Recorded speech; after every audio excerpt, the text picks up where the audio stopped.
Alright guys, this is one of those don't try this at home kind of moments, but I don't really have any better way of doing this, and I did it a couple times already to check the engine for spark, so it's nothing new, but which by the way, the engine did have good spark. But I just want to do a compression test here quick, and I don't have a solenoid or anything on this engine. It was supposed to be right here, and for whatever reason it's gone. So I've got my battery charger set on 30 amp 12 volt, and we're just giving her hell here. This starter I don't believe has ever turned before.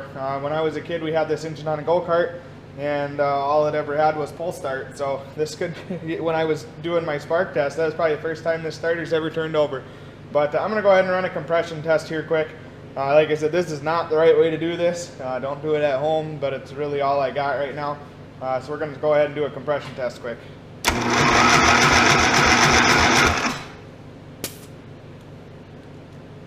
That is not good.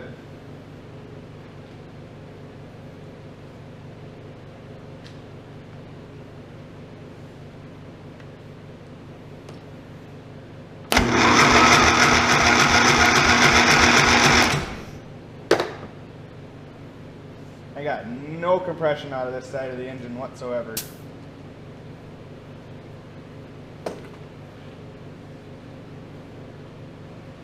I'll readjust and try the other side here once, but that is not cool.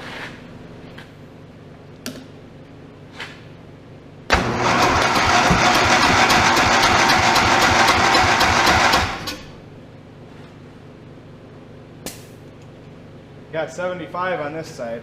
I'm going to try that other side one more time, and then we're going to stop abusing the battery charger. Actually, before we try it, I think I'm just going to buzz this valve cover off and make sure the valves aren't stuck.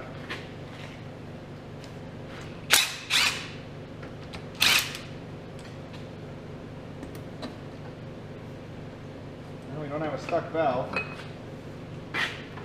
Maybe my gauge just wasn't working properly.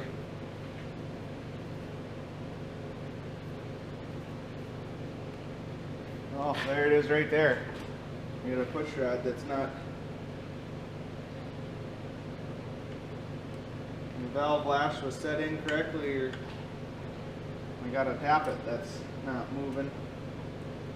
I need a push rod that was out of the pocket here. Let's get that bad boy in once and see if that makes a difference.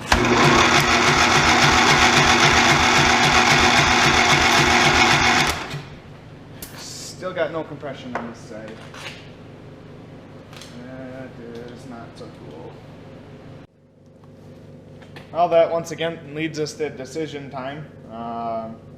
We have to decide if this engine is worth putting any money into, or if we just spend the 12, 13, 1400 bucks, whatever it's going to be, to get a different engine.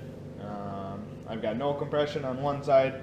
I get 75 pounds on the other. I don't know what it's supposed to be, but 75 pounds isn't too bad. But I don't know what's wrong with it. I don't know what it would take for parts. At the very least, I'm guessing we're looking at honing and rings on one cylinder.